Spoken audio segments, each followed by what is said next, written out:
After 1 year, we managed to live with less than $50 a day because what we did, we spent some time in Europe. So, of course, in Europe, we spent a little bit more, but then we went to Morocco, Africa, and then to Asia. So, we spent a little bit less.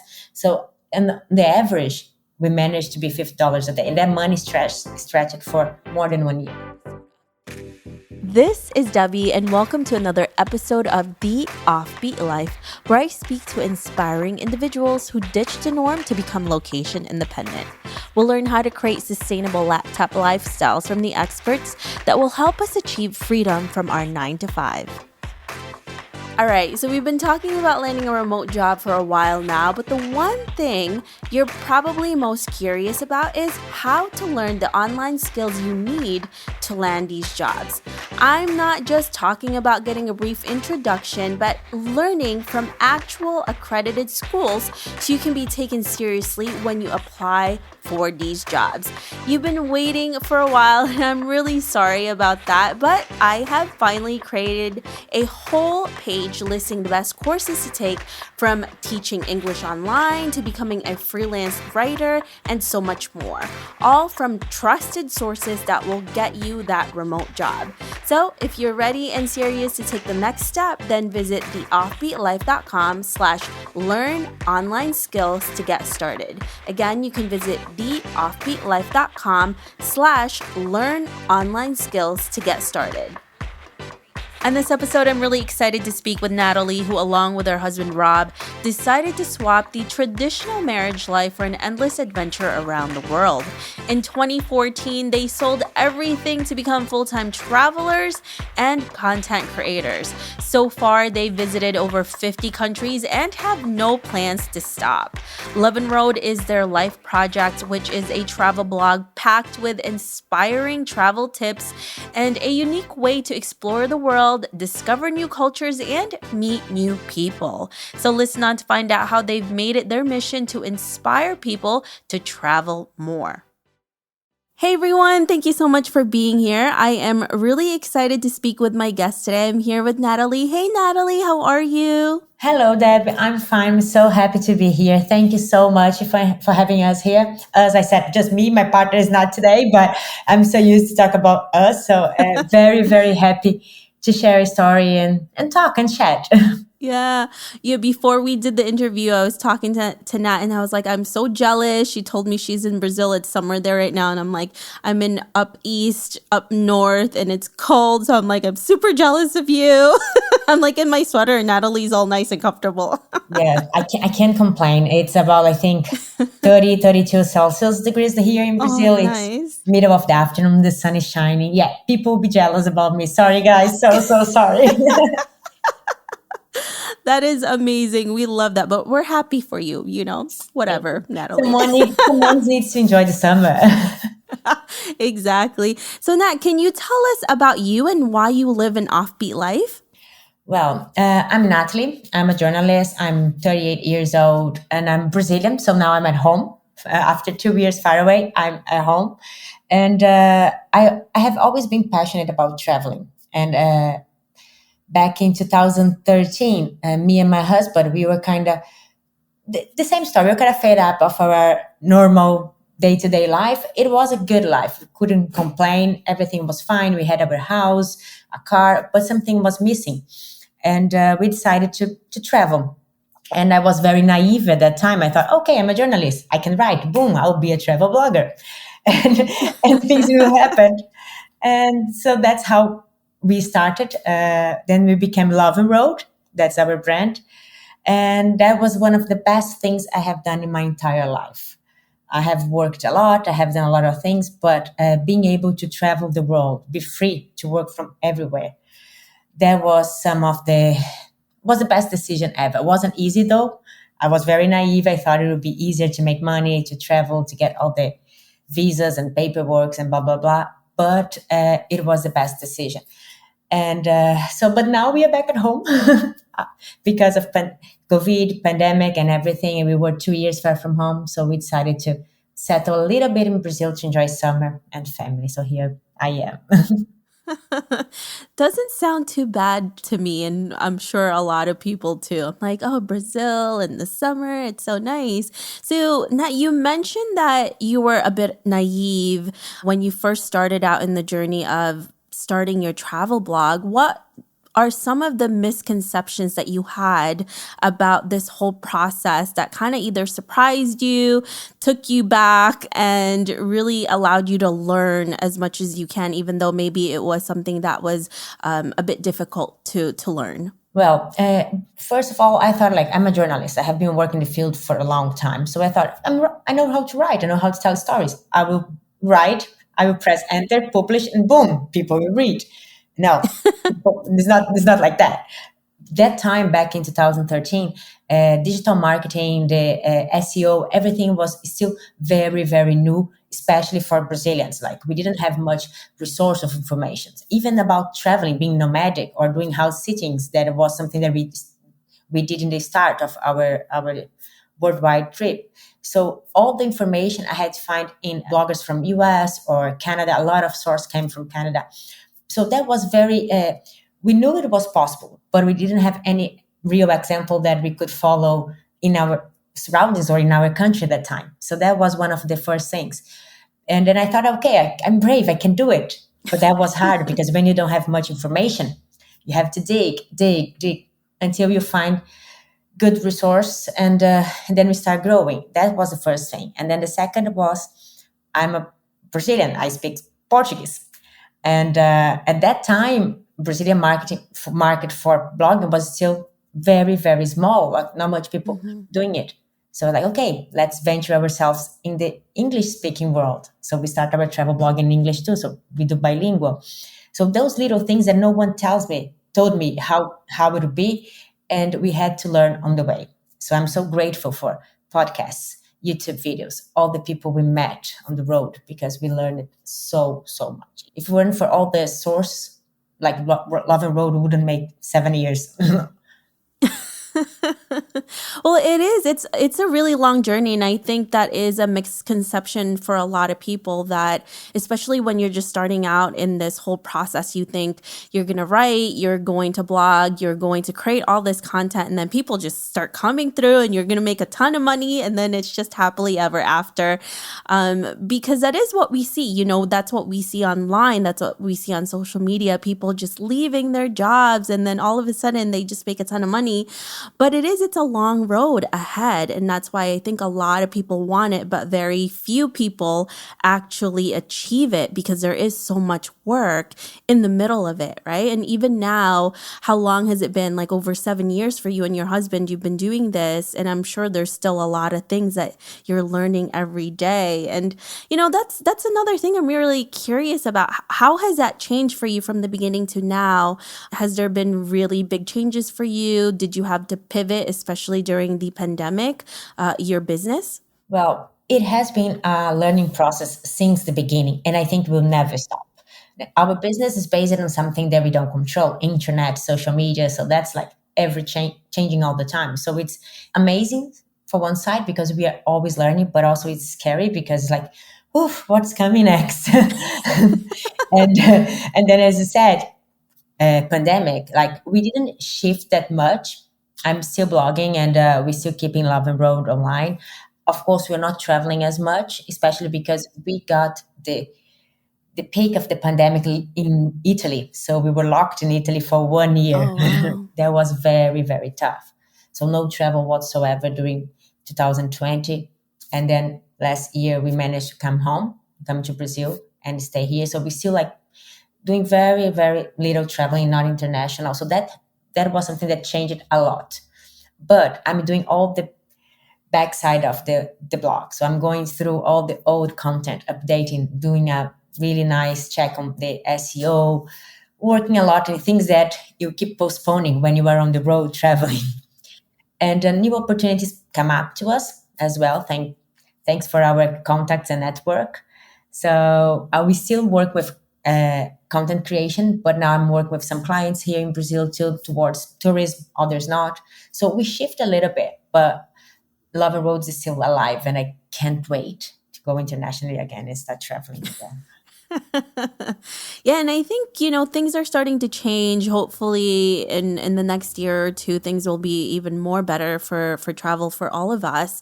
But it's true, there's a lot of different things. Also, when you're doing all of this, you start learning a lot of different skills, right? You kind of become the Jack and Jill of all trades. You start learning how to write, you learn how to do SEO, you photograph, you're just doing video, whatever it is that you need to do. And it's kind of crazy how much you learn throughout this whole process.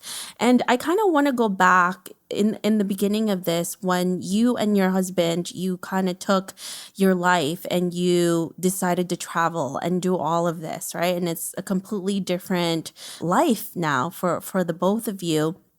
How did you make it, right? How did you leave all of that behind?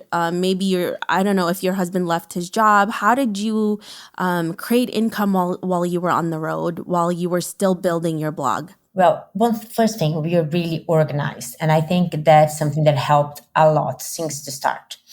I used to work as a journalist. I had my job. Rob, at that time, he used to work with logistic and foreign trade, so he also had his job. And once we decided to save money because we are from like normal people. We don't have a rich father or mother that can pay our bills. So we start saving everything. We put down all our expenses where we could cut things going to the bank, like to see our savings growing.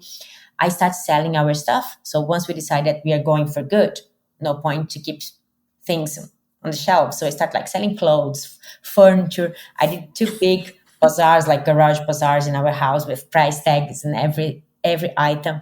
So that was where we got like money enough.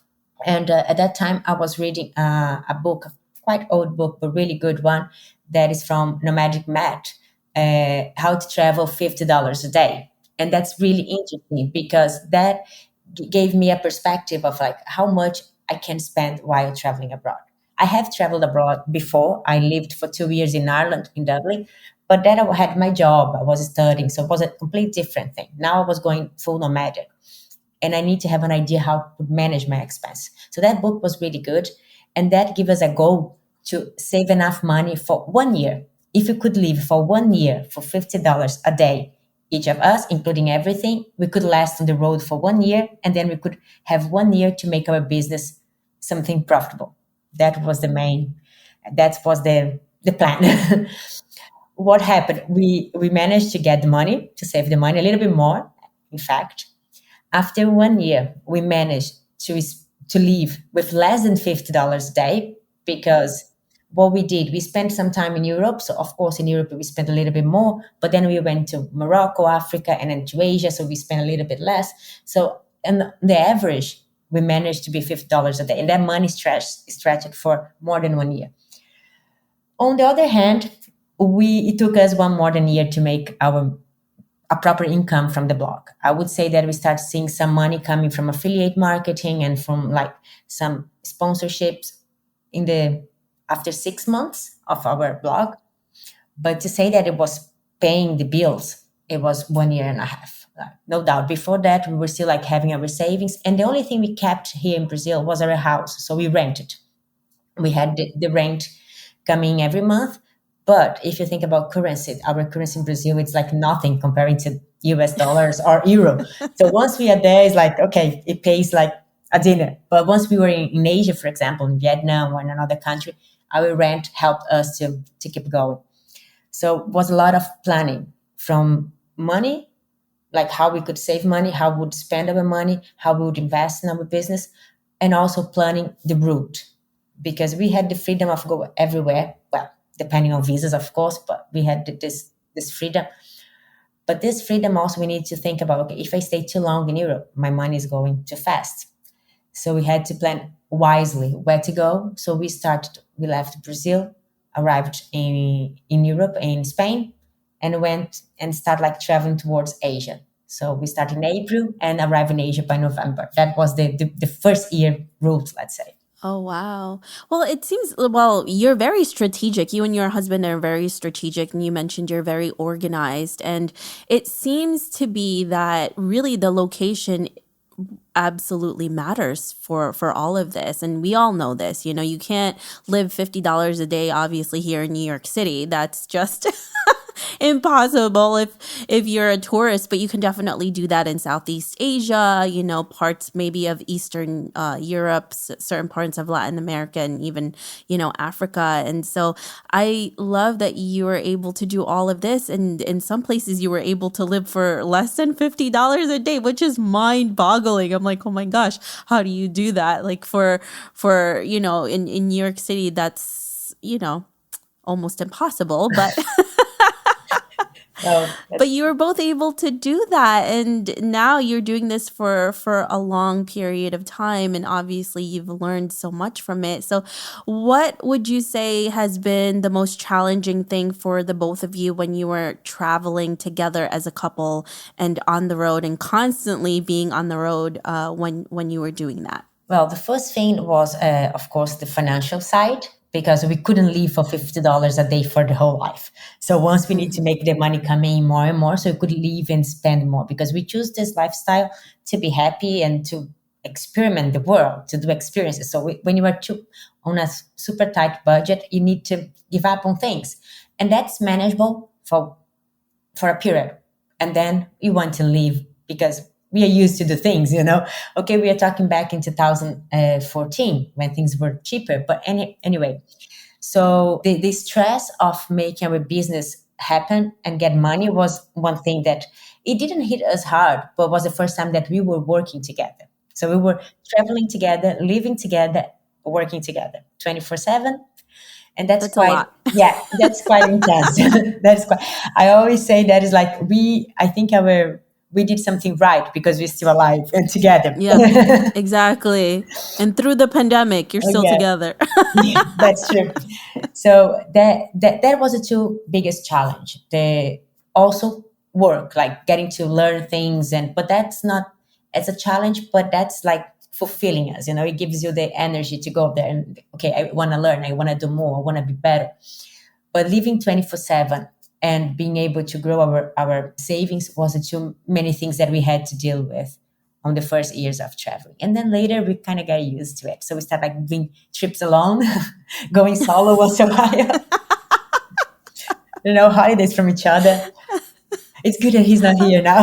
I, I love that. I know I do that too with my husband. Before the pandemic, I always left for like a month and traveled by myself. I'm like, we need a little break from each other. Like that's a good thing It's healthy, sometimes. yeah. I'm like, it's okay, especially when you're with that person like every single day. And now my husband works at home too, and we literally are like next to each other all the time. I'm like, yeah, we need some time apart. You should go downstairs or something. So you see, you understand. I'm sure a lot of people out there still understand us, and sometimes they even don't work together, but they know we need to have some free time for it. It's Yeah. good. Absolutely, absolutely. And it's harder now when you're kind of enclosed in this space because you have, there's a lot less places to go. You can't travel. At least when you're traveling, you can go out and do whatever, but now it's a lot harder. But you get used to it, but you still need that alone time. Even if you love your partner, you still need that alone time. But it's good that you guys survived traveling the world together, the pandemic, starting a business together. I'm Yeah, like, we that's really good. we have our like tactics. Rob is really patient, so it's good. And also we learned to communicate. I think that's the key, that like to talk and learn how to talk, because I tend to be more like tough or more explosive, and Rob is more quiet. So sometimes I'm annoyed, like, you're too quiet, you're not stressed out, and I'll be like super stressed out, and he's like, oh my god, woman, slow down, relax, not the end of the world. So we need to learn how to communicate that in a nice way, because in the end of the day we'll be sleeping together in a hotel room. There is no couch sometimes. It's like we need to be together.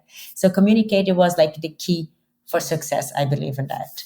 Yeah, I absolutely agree with you. I mean, that's the thing, right? If you can't communicate with your partner, it's just not going to work. And I'm the type of person that I will just say everything because I don't like to hold anything in because then you just start exploding, but do it in a way where it's obviously healthy. So I definitely agree with you on that, Nat. So you also mentioned that you, in the time that you started your blog to it actually starting to create income for you to pay the bills, it took about a year and a half.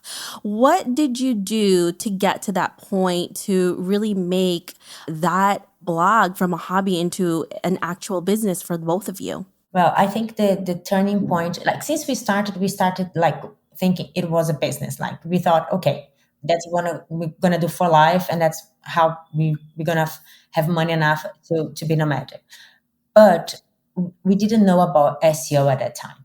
And I think that was the key point. Like when I started understanding SEO and learning and putting in practice, we saw our income growing, because when we started, we already started thinking, okay, we can do affiliated marketing, we can do sponsorships for travels or stays, we can partner with brands.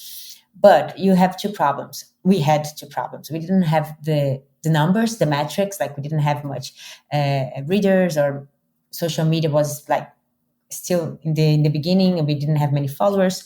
So that was one problem. And the second was that I didn't master SEO at the beginning. I was really good in telling stories, and I do love to write, but I was just writing, so no one would find me. So yeah, when it was a turning point, I still remember when we arrived in Chiang Mai in Thailand. That back in 2014 was like the place to be if you want to be a nomadic digital nomad, or if you want to do any kind of online job, remote job. That was the place to be. And there I found someone that started teaching me about SEO. And it was like, boom, my mind just exploded and everything became so clear. And then since that moment, we saw things growing and growing, because then, okay, I had the affiliate links, and now people are finding me. So people are clicking on my affiliates. Yeah. And that's how we started making money. And then we started getting more readers and more like, page views. So in consequence, we can put some ads, and then it just goes on and on. Yeah, it's kind of like a snowball, right? When things start to click, it does still take a little bit of time because obviously SEO takes some time to work, but when it does, it just snowballs. And then if you keep writing content that has SEO in it, it just keeps adding more content into it. So I love that. I love that you were able to figure it out, and that's usually what a lot of, most or all bloggers tell me is like SEO. SEO is so important, SEO. So for those of you who want to be bloggers or are doing this, definitely SEO is a big, big, huge part of it. So You especially better master it. exactly, especially now that Pinterest has been really bad lately for a lot of bloggers. A lot of people have been going back to doing their organic searches and using their SEO to make those higher because a lot of these platforms are really inconsistent, and it's just good to know that you own your own blog. And then if you're doing SEO correctly, it's something that you have control over. Well, as long as Google doesn't screw us over. Totally agree with you, and I hope for the same.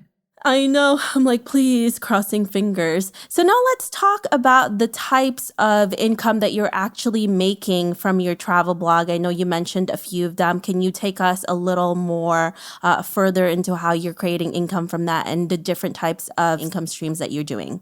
So we have, of course, the affiliates that comes from hotels, transportations, tour operators, and so on. Everything that we can add and on our articles. And I try to always choose brands that I can connect, and I feel confident on recommending, because I think that's also the success of people clicking on it and the conversion. So I just don't, that's my personal experience and my personal choice. I'm not saying that anyone do whatever they want, but for me, I feel more confident about recommending things that I've tried. And that's the ones that also usually gets more conversion, so we get more money coming from. We have ads on our website too. So we with a company that manage our ads, that comes a good chunk of the income too. Before the pandemic, we used to do a lot of marketing campaigns with tourism boards, tour operators. That was what I loved the most, because it's going to the field and discover things and writing things. We tend to do a big mix of normal things to do with adventure and with some like hidden gems. So it was really good to be in the field traveling and collecting information to write. And we do a lot of good partnerships with brands for that.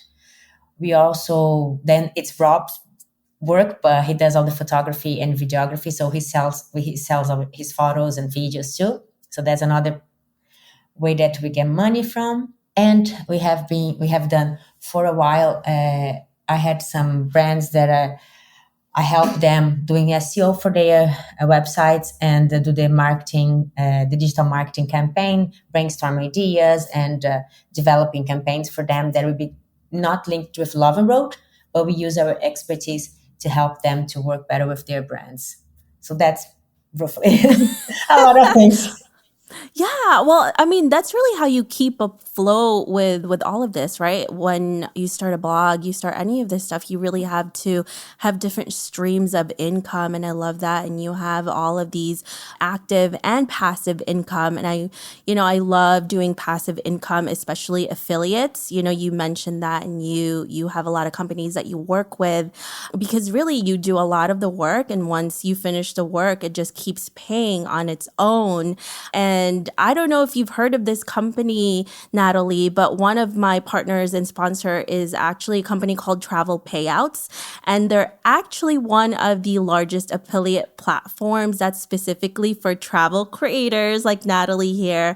And they're really incredible because they help you earn different types of income with the travel services that you're already promoting on your blog. Like you talked about accommodations, car rentals, it could be even flights, and a ton more things that you do. And it's probably from companies that you already use as well. And that's one of the things that's really important, right? Like you have to make sure that you trust these companies. So, but the one thing that I have found myself, and I know a lot of bloggers and travel bloggers too, is where do you find these people that actually give you affiliates, right? And really good paying ones. So that's one of the things that I love about Travel Payout is that they have it all in one place, and you don't need to do your own searches. They all have it in one spot for you. So it makes it a ton easier for you to just really look for those brands that you absolutely love and you absolutely use. And then they do most of the work. You just put in the links and then you're good to go. So if you're all ready to learn about travel payouts and earn more doing what you love, because, being a travel blogger, you're doing what you love. And then if you can make money doing that, that is even better, which is why I love talking to people like Natalie, because I'm like, that's such a dream job. So make sure to visit theoffbeatlife.com/travel payouts to learn more about it. Again, that's theoffbeatlife.com/travel payouts, and you can learn more and sign up, and they have a ton of different information there for you to use. And you can get started like Natalie here, who has been doing this for a really long time. And now look, Natalie, you have this incredible life that you're living, being in like South America and Asia, and oh my gosh, like I'm so jealous. Just to compliment one thing that you mentioned, it saves us time and energy when you have all your affiliates in just one platform. That's for sure, Yes. because it's like so much stress when you have to look up a lot of different platforms and websites to keep up with your affiliates and check the links and check how much you earned. So when you have everything packed in one place, it's lifesaver. Yeah. Yeah, it's true. And I've had those types of affiliates too. And I get really confused because there's just so many different companies. I'm like, oh my gosh, I need like one place to have all of this. And that's why I love travel payouts. But yeah, I love that. And I love that you do. You have all of these different streams of income for you, Natalie. And I think that's another thing as an entrepreneur, as an online entrepreneur, when one thing tanks, maybe you're not making as much income, especially with the pandemic, right? You have another ace up your sleeve, as they say, because then it's like, okay, you're not making as much here, but then you're creating content for others, or you're helping them, or you're creating photographs like your husband is doing. So there's so many different things that you learn, and then you can also create income from all of the skills that you've been learning. And this is one thing I always wonder about. What has been one of the craziest, maybe strange jobs that you've taken on once you decided to leave your old life to start this new incredible one that maybe is a bit strange, maybe something that was a little funky for you, but fun for us to learn about? So well. I have done a lot of things since I'm young because, as I said before, I'm not rich, so I had to get my money. Once I want to buy a car, so like let's work. So I work in nightclubs. I did a lot of things. But since we decided to create our, like, say, normal life and travel, we haven't done much weird stuff, no. But there is one thing that we did that it's quite interesting, and it was really good for learning. And now I laugh about it because we did photo shoot for a photo stock site. Because Rob used Oh, to be a model when he was younger. So he was like, oh, okay, he knows how to pose and blah, blah, blah. And that's how he taught me to do us for our Instagram. So if you look at my Instagram, you see I can pose, but I'm very clumsy and I'm not like such a model person, but I learned how to do it for work. But once we were living in Bangkok, and then Rob saw this ad on Facebook, like, oh, we need Western people with this type of features for a photo shoot for a photo stock website. And Rob was like, he's not a photographer for his life. He has been working with foreign trade before. So he self-taught himself to learn photography and videography. He spent hours like watching tutorials and videos. So he's now really good at photography, but he wants to go towards the photo stock style, not just traveling lifestyle. So it's like that's a great opportunity for us to learn how they do it, Natalie. We can apply, and if they hire us, we get some money. And I know how they do all the shots, the angles. It would be good to have some learning. Okay, let's have fun. We are doing photos. It's in a nice hotel in one beach in Thailand. Let's do it. Well, what happens nowadays, at least twice or three times a month, I get a message for someone who find our photo in somewhere around the world. And oh that's my quite, gosh. it's so funny because like we have been doing ads for car sales, for apartments. I found a real estate selling apartments here in Brazil with our face on the billboard. Oh my god. There's so many things. We were in the newsletter for a cruising company, and it's like we didn't expect that the people would like so much our photos, but they keep using That us. is awesome. And then also I was like, "Oh, you worked with this brand?" It's like, I wish I was just in the photo stock website. I love that. So your photos were like popular, like stock photos that people are using. No, God, I was. They used my face eating a watermelon, like so. It's me smiling with a watermelon, and I was on the, oh my God, which magazine in UK? Well, I got one page of one magazine that was an ad for that company. Oh my god. Yeah, Cosmopolitan. Yeah, there was Cosmopolitan from UK. So Oh my gosh. yeah, That's amazing. I can you imagine where else you've been, you and your husband have been and you just didn't know like all of these different places? that's freaked me out because so far it's positive things, you know. And if they Yeah. were using us for like creepy, weird stuff, or like for an article that says bad stuff about people, or like I don't know, it freaked me. Yeah, Like let's hope not. And even if there are, we don't want to know about it, okay? please, if you find this, just ignore. Don't send to me. Exactly. Oh my goodness. But that's so fun and that's so interesting. And I love that your husband is like, let's try new things and you're always up for it. And I'm like, that's awesome. Always up to new adventures. Always, always. Okay, we cannot waste the precious time. Exactly. I love that. So, Natalie, let's move forward to about 30 to 40 years from now. And you're looking back at your life. What legacy would you like to leave and what do you want to be remembered for? I hope people remember me of someone that was really trying to live a good life in a sense of being a good person, doing good to people, helping people to achieve their dreams. Because I know that for a lot of people, they're having a month vacation or a week vacation, something very, very special. And if somehow my articles or my travel tips can help them to make that little moment even more special, I'm happy with that because that's why I love about information. That's why I choose to work with journalism and now I do with travels. It's because I believe information is so powerful and we can make other people's lives better. And it includes traveling because it's something so important for a lot of people. So I want someone to think of me of someone that inspired people to travel more and better, and also a silly one that enjoys life. And hopefully they'll see your photos everywhere Oh my too. God, And that's that'll cute. be That'll be part of your legacy, Natalie. Like one day, 100 years from now, they'll see like an ad and be like, that's Natalie. Oh my God, it's me with the watermelon. It's Yeah. everywhere. Okay, now I bet you I'm gonna start seeing you in places now, Nat. I'm like, okay, now that we talked about this, I'm gonna start seeing her and her husband in ads. Rob, it's fine because like when he did the photo shoot, he was with a long, long beard, and he's like really Yeah. gray hair, like Oh. salt and pepper hair. So his beard was really like big and gray. So now he's shaved. So it's like, okay, it's kind of different person. But for me, okay, I changed the haircut, but doesn't change much in the face.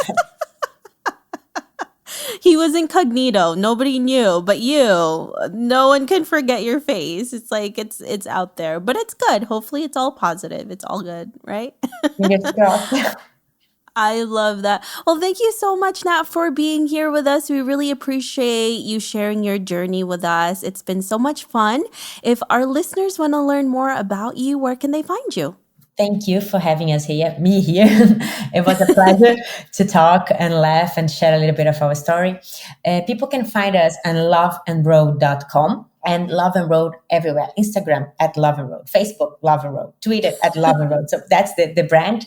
But don't forget, it's Nat and Rob. So behind the brand, there are two Brazilians that are crazy for traveling and for a good talk.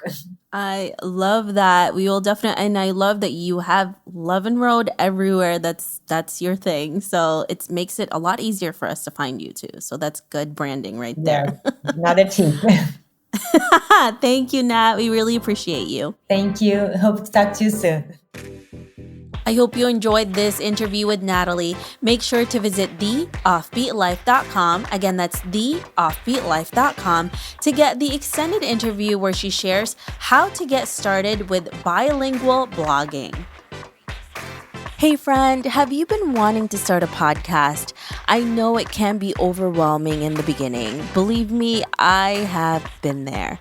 Lucky for you, we have created a new site called howtocreateapodcast.com that shares a ton of freebies that can help you get started.